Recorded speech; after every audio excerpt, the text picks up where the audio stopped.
Welcome, friends. It's time to get your cacao ready and settle in as we join for another episode of Megan Hopper Presents The Cacao Crowd, where we'll connect to heal, empower, and learn to love ourselves a little more each day.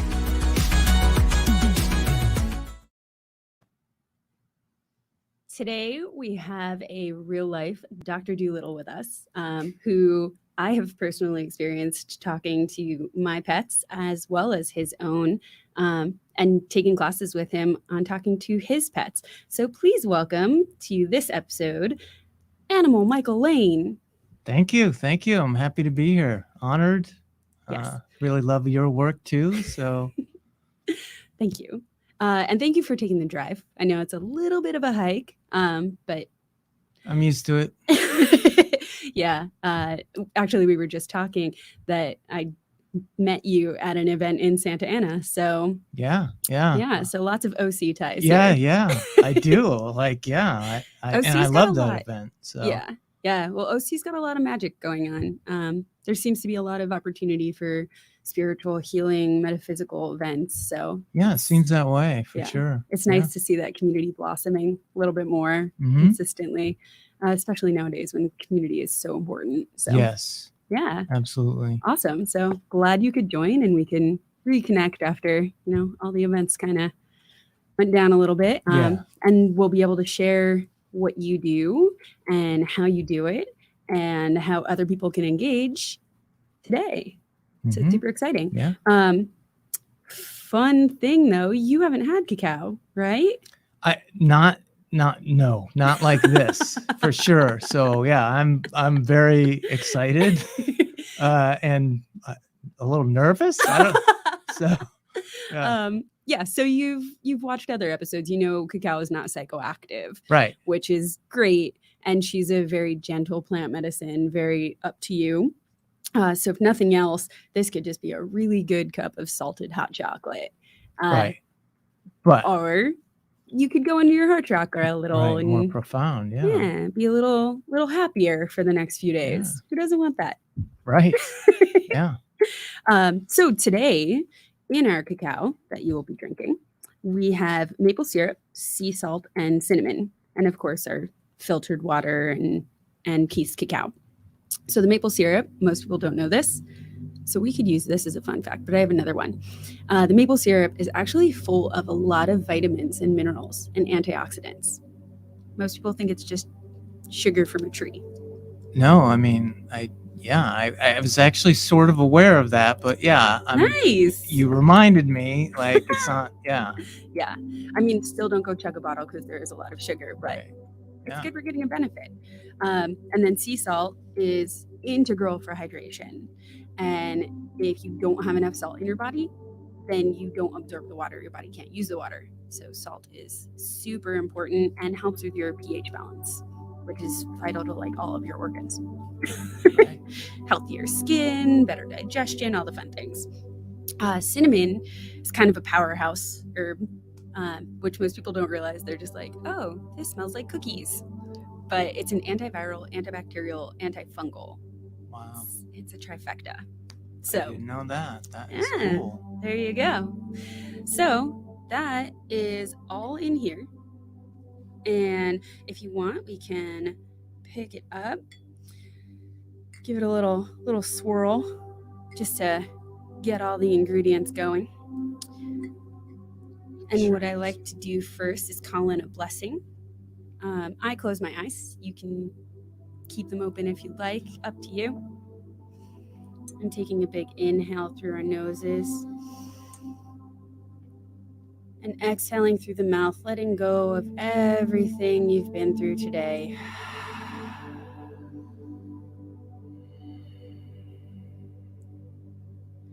Holding your cacao up, inhaling the scent as you inhale through your nose, letting it fill you, and exhaling everything you're ready to get rid of.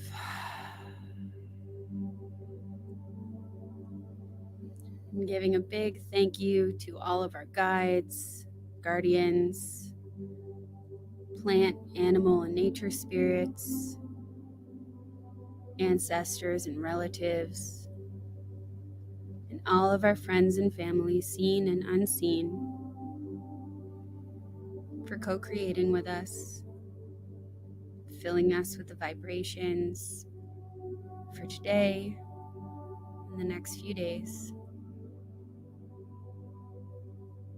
And as always, reminding us what unconditional love is like.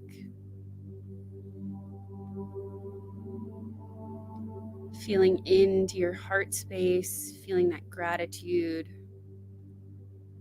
taking a sip of your cacao.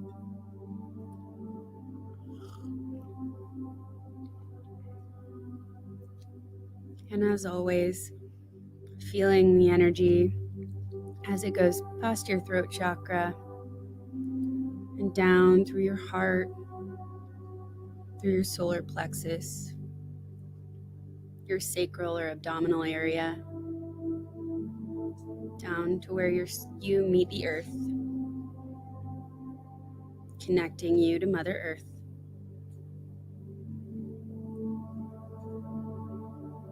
And taking another sip.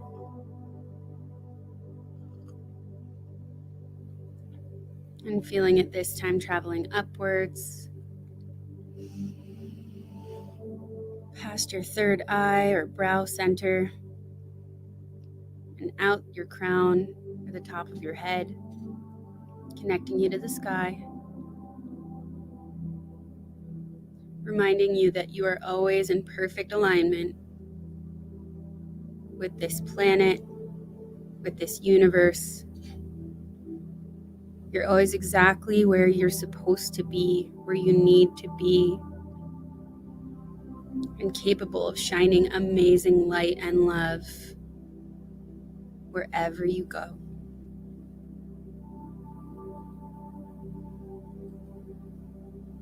And continuing to drink your cacao, either in sips or chugging it up if you want. As we go on to our fun fact for today.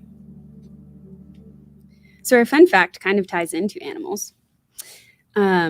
When, back, when humans started first evolving, our arm hairs and our leg hairs were super long, like real fur. So much like animals, when we would get goosebumps, we would puff up to be much bigger. And that was our scare tactic. That was one of our defense mechanisms. Each single muscle that controls each hair follicle, I was going to say molecule, that's not right, follicle, would puff the hair. So now all we see is, the goose flesh, the goose pimples, whatever word you want to use. But yeah. Wow. There you go. I didn't know that. Yeah. Oh my God. You're learning all kinds of things today. And that is very animal-like. Yes. Yeah. We are animals, after all. Well, we are. And that is part of why you have titled yourself Animal Michael Lane, right? Yeah. I mean, because humans are animals. And yeah, there's many reasons. I put that first because I want to put the animals first. That's my priority. And also I want when people think of my name to think of animals. So yeah. Perfect. Haha, get it? Perfect. Sorry. And I am a cat person, so.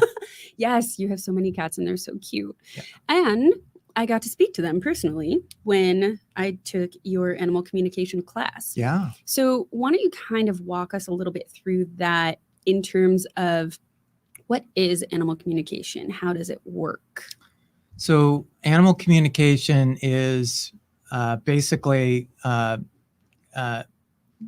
meeting or communicating with animals on their level, and their level is telepathy. That's their sort of natural language. And actually, humans being animals, it used to be ours. Back probably in the days that we were, fluffing out our hair when we look like Sasquatch. Yeah, we also were probably actively telepathing. And so that's yes, animals vocalize. Yes, animals have other ways of communicating, but their natural language, universal, is telepathy. And just for the people that don't know, telepathy is speaking through your Is minds without the words, right? a great definition is the transference of pictures, words, and feelings from one living being to another. Perfect. So So that would be like the clairs that people talk about. Clairaudience, clairvoyance. Yeah. There's other clairs that I can't think of right now. But yeah. Animals a lot are very visual and very a lot of pictures, a lot of feelings usually, but sometimes you'll get words, sometimes you'll get sounds, you'll get smells, you'll have an inner knowing, which is part of it. Yeah, Picasso gave me a lot of those. Yeah, Picasso is one of your cats for everyone that doesn't know. Yeah, Picasso's like a soulmate cat, I would say, and you were excellent in that class. That's, I mean, my opinion is, well, I think we all can do this. We're all born with this because we all are born knowing telepathy. So we sort of already know that. And the class is just kind of reconnecting with you. And especially if you're already sort of in the intuitive world, it comes a little easier. And as I remember, you were like right on with everybody and had some pretty wild, I mean, I don't have it in front of me, but I almost fell out of my chair because it was quite good. So no, they were very talkative and ready to tell me all kinds of things.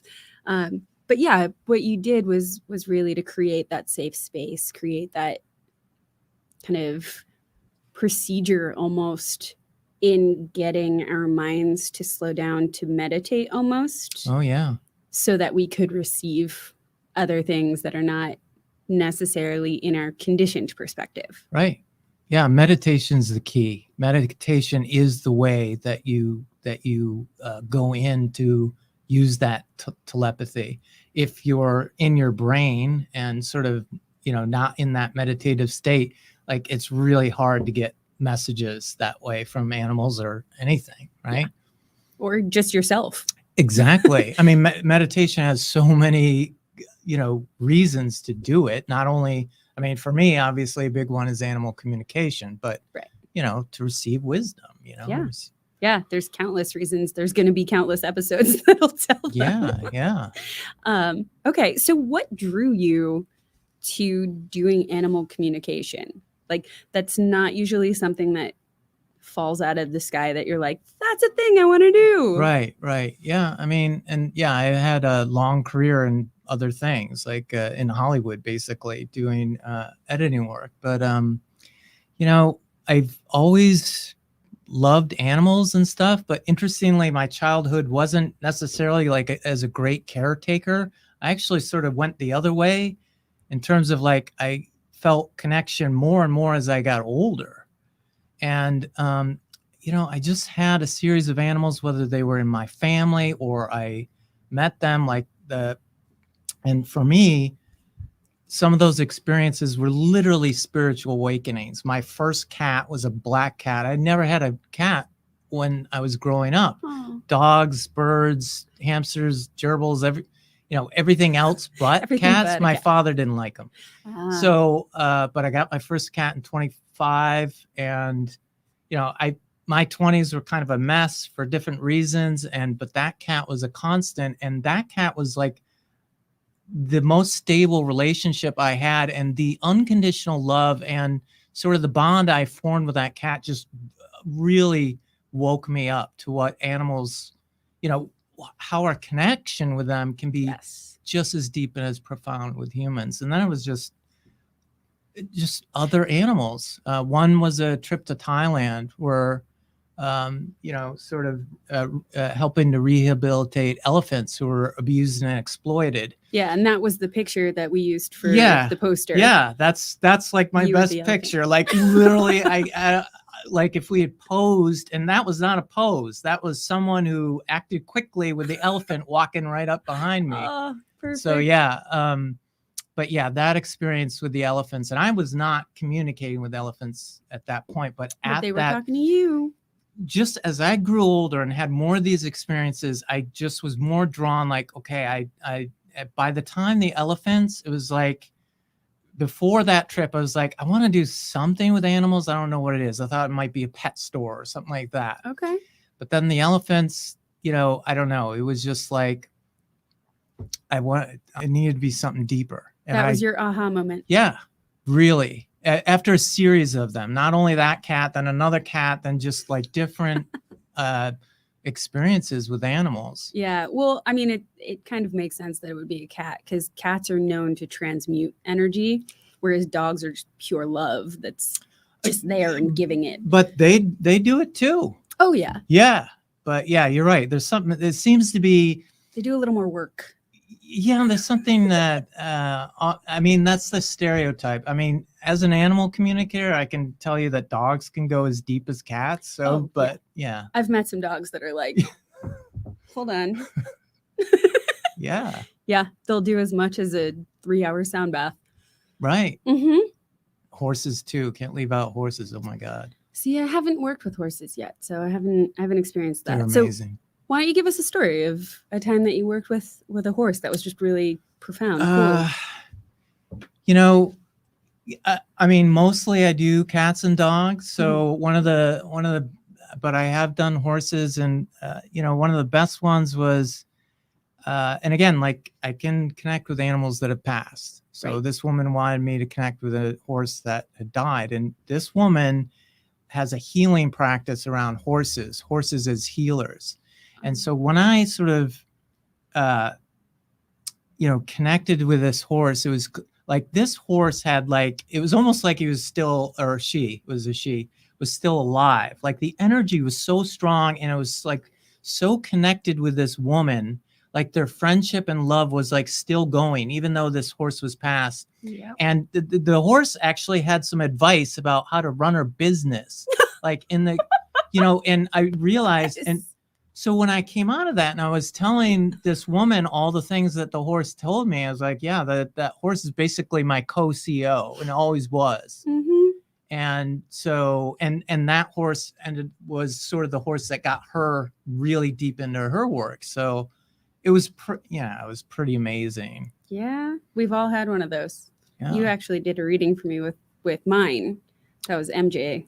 Right. She had passed. Yeah. Right. Poor baby girl. Yeah. But yeah, so there's other modalities that you do too, besides just communications, that'll help kind of heal different conditions with animals. Yeah. So why don't you tell us a little bit about Sure. those? So most people come to me because they have problems with their animals. There's some kind of issue.